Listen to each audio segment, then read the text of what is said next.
Hello नमस्कार माझ्या सर्व लाडक्या ताई आणि दादांना श्री स्वामी समर्थ.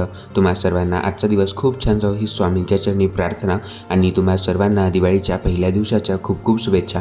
तर आता माझी तयारी सुरूच होती.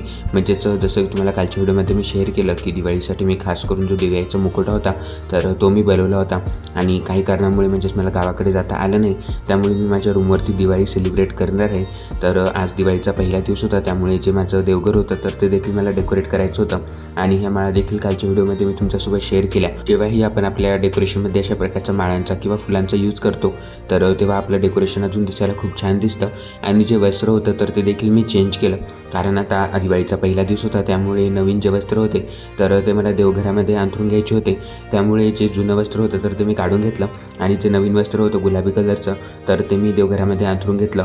त्याचबरोबर आज मला धनलक्ष्मी कुंचम सेवा देखील करायची होती आणि रात्री जी आपली वसुबारसची पूजा आहे तर ती देखील मला करायची होती.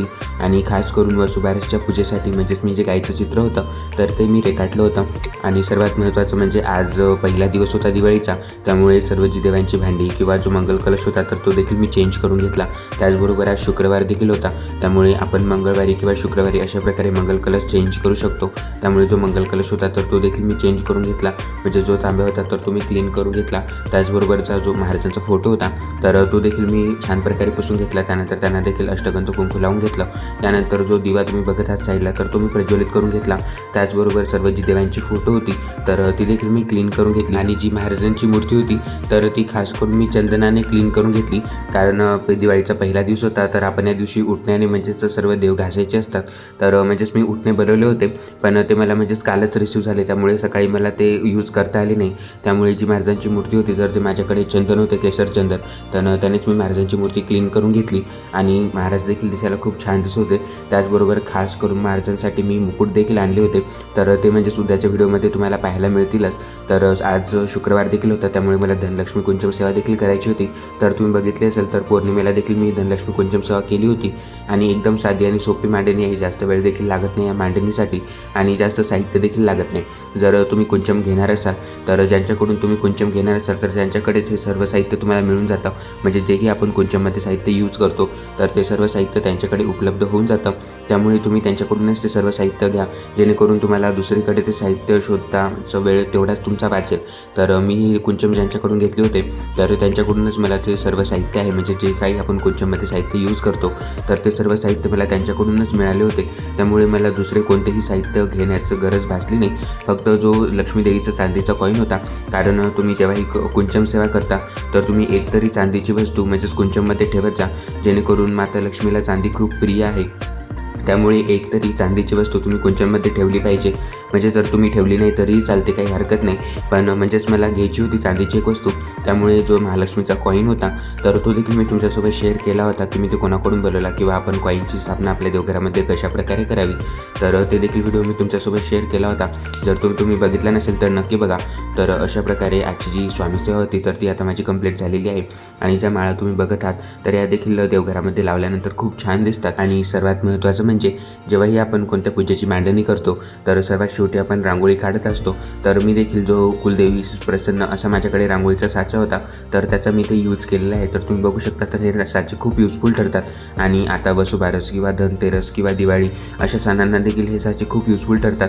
तुम्ही बाहेर देखील तुम्हाला म्हणजेच पायऱ्यांच्या साईडने किंवा उंबरठ्याच्या बाजूला जर रांगोळी काढायची असेल तर या रांगोळीच्या साचांनी पटपट म्हणजेच होऊन जाते, तुमचा बराचसा टाईम वाचतो. आणि जे कोणी जॉबला असतील तर त्यांना माहीतच असेल की आपल्याला टाईम किती यूजफुल ठरतो. तर तुम्ही बघू शकता अशा प्रकारे जी कुंचम सेवा आहे तर ती आता माझी करून झालेली आहे. आणि जे गजांत लक्ष्मी होते तर ते देखील मी कुंचम सेवेमध्ये ठेवले होते. त्याचबरोबर धनतेरसला देखील आपण नवीन पितळची किंवा सोन्याची किंवा चांदीच्या वस्तूंची खरेदी करत असतो, तर ती देखील तुम्हाला उद्याच्या व्हिडिओमध्ये पाहायला मिळेल. तर तुम्ही हे गायीचं चित्र बघत आहात तर माझ्याकडे इथे गाय अवेलेबल नव्हती आणि मार्केटमध्ये मी देखील बघितली होती, पण मला मूर्ती काय म्हणजेच रिसीव्ह झाली नाही. त्यामुळे मी अशा प्रकारे ठरवलं की म्हणजेच आपण ड्रॉईंग करून देखील त्यांची पूजा करू शकतो. तर बरेच दिवस झाले म्हणजेच मी ड्रॉईंग केली नव्हती, पण आज जी मला गायची पूजा करायची होती, त्यामुळे मी गाईची ड्रॉइंग करून घेतली आणि त्यानंतर ती कार्डबोर्डच्या पृष्ठावरती मी चिपकवून घेतली, जेणेकरून तिला मागच्या साईडने सपोर्ट राहील. त्यानंतर आता माझी पूजेची मांडणी चालू होती. तर माझं जे देवघर आहे तर त्याच्या म्हणजे समोरासमोर आहे आणि जिथे मी आता ही पूजा मांडणी करत आहे तर ही जागा देखील म्हणजेच देवघराच्या समोरच आहे. तर तुम्हाला नंतर व्हिडिओमध्ये दिसेलच. तर सर्वात पहिल्यांदा आपण जेव्हा कोणतीही पूजा करतो, म्हणजेच आपल्याला पूजा मांडणी करायची असते किंवा डेकोरेशन करायचं असतं, तर सर्वात महत्त्वाचं म्हणजे लाईटिंग. तर ही लाईटिंग देखील जेव्हा मी गावाकडे गेलो होतो तर तेव्हाच मी गावाकडून आणली होती आणि खरंच ही लाईटिंग खूप युजफुल ठरते. कारण जेव्हाही आपण अशा प्रकारच्या पूजा करतो तर तेव्हा ही लाईटिंग देखील दिसायला खूप छान दिसते आणि मागच्या साईडला अशा प्रकारे डेकोरेशन केलं तर आपली पूजा देखील दिसायला खूप छान दिसते. तर सर्वात पहिल्यांदा मी जी लाईटिंग होती तर ती मी भिंतीला लावून घेतली. त्यानंतर ज्या माळा होत्या तर त्या इकडे देखील मी यूज केल्या संध्याकाळच्या पूजेसाठी. आणि सर्वात पहिल्यांदा आपल्याला स्वास्तिक काढून घ्यायचं, जिथेही आपल्याला पूजा करायची असते त्यावरती तुम्ही चौरंग अंथरून घ्या. त्यावरती मी लाल कलरचे वस्त्र अंथरले. यानंतर सर्वात पहिल्यांदा आपल्याला दीपपूजन करायचं असतं, तर ज्या समया होत्या तर त्या मी पहिल्यांदा प्रज्वलित करून घेतल्या. त्यानंतर आपल्याला गणपतीचं पूजन देखील करायचं असतं आणि जो तुपाचा दिवा होता तर तो देखील मी इथे लावून घेतला. सर्वात पहिल्यांदा मी दीपपूजन करून घेतलं. त्यानंतर जी गणपती बाप्पांची मूर्ती आहे तर तिची देखील मी पूजा करून घेतली. त्यानंतर जो शंख माझ्याकडे होता तर तो देखील मी पूजेमध्ये ठेवून घेतला आणि सर्वात शेवटी जी गाईचं मी प्रतिमा काढून घेतली होती तर तिची देखील हळदी कुंकूला मी पूजा करून घेतली. आणि त्यानंतर सर्वात महत्त्वाचा भाग म्हणजे रांगोळीचा. तर रांगोळी देखील मी काढून घेतली आणि जे मातीचे दिवे होते तर ते देखील मी इथे लावून घेतले. म्हणजेच कालच मी मातीचे जे दिवे होते तर ते मी आणले होते आणि संध्याकाळच्या पूजेमध्ये म्हणजेच त्यांचा यूज मला करता आला.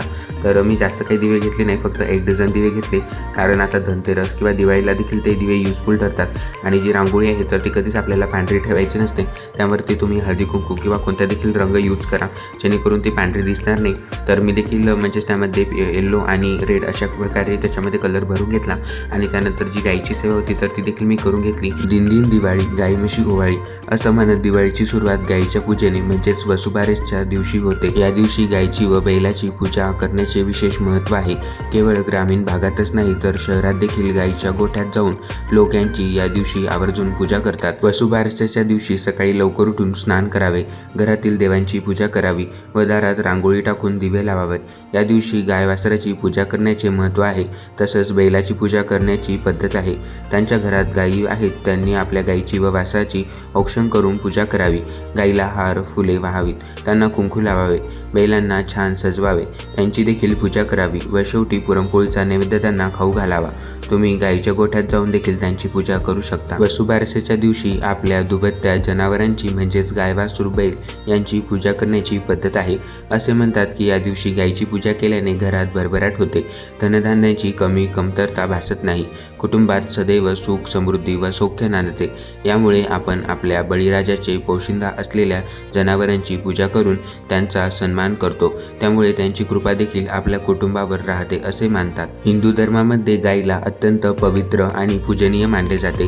गायीला गोमाता म्हणजेच आई समजून तिची सेवा केली जाते. असं म्हणतात की गायीमध्ये 33 कोटी देवी देवता वास करतात. दिवाळीची खरी सुरुवात गायीची पूजा करून म्हणजेच वसुबारस या सणापासून होते. धनत्रयोदशीच्या आदल्या दिवशी म्हणजेच गोवत्स द्वादशीला हा सण साजरा केला जातो. हिंदू पंचांगानुसार वसुबारस हा सण आश्विन पक्षातील द्वादशी तिथीला साजरी केली जाते. या दिवशी घरोघरी गायची आणि वासराची पूजा केली जाते. वसू म्हणजे गाय आणि बारस म्हणजे 12वा दिवस, त्यामुळे या दिवसाला वसुबारस असं म्हटलं जातं. हा सण महाराष्ट्रासह भारतीय इतर काही राज्यांमध्येही साजरा केला जातो. या दिवशी घरातील विवाहिक स्त्रिया कुटुंबाच्या आणि मुलांच्या कल्याणासाठी गायीची पूजा करतात. तिला नैवेद्य आजची जी गायीची पूजा होती तर ती आता माझी करून झालेली आहे. तुम्हाला माझा आजचा व्हिडिओ कसा वाटला कमेंटमध्ये नक्की सांगा. व्हिडिओ आवडला असेल तर लाईक शेअर आणि सबस्क्राईब करायला विसरू नका.